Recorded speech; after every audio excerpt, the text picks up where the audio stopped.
because the Mark 6, they actually build 1,000 of them by £15,000 on the development, and each tank can only cost £5,000. So he goes and gets simple things that are already out there. That's one of the first tanks we end up buying off the Americans to tide us over as we concentrate on other things during the early stages of the Second World War. Now we've got an amazing lineup of British armour, or the armour used by Britain here, and you'll see behind that very high Grant tank, another tank sometimes we forget about in Britain. It's called the Valentine, and we make about 8,000 Valentines. It's a quarter of our tank production in World War II, and initially we called that an infantry tank too.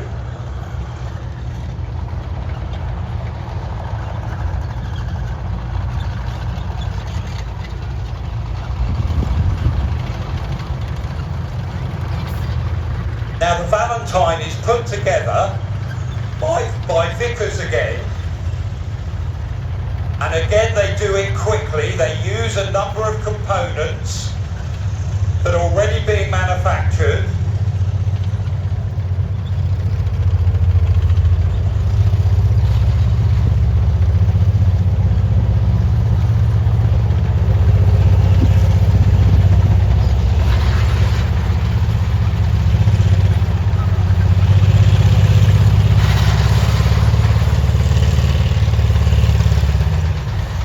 And the Valentine tank is offered to the War Office by Vickers, and because it's reliable, using already made components, the soldiers like it. It's actually a very effective tank that way.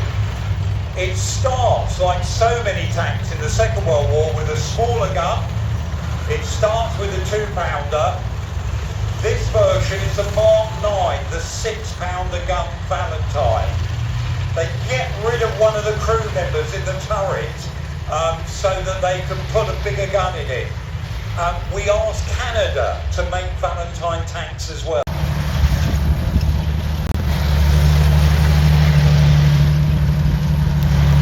And again, the whole idea of tanks, if you've got something that works, so they take a number of the parts from the Cromwell to make the Comet.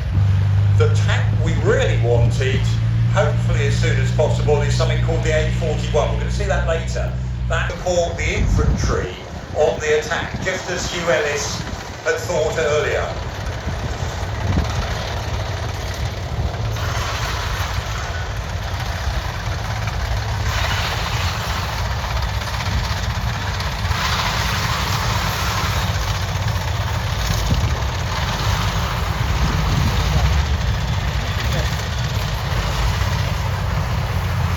General Sherman, so he could remember what they are, and boy does that help us today. At least we can say it's a Grant, even if we can't tell you what model it is at any one time.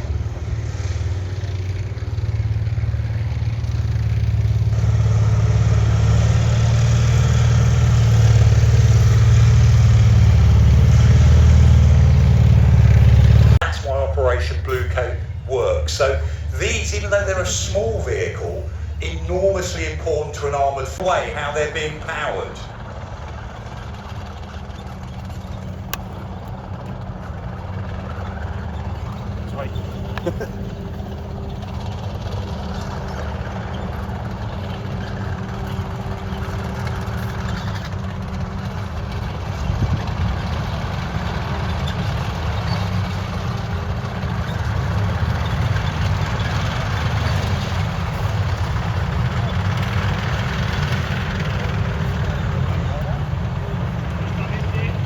So the Valentine seems to hum as it goes around the track.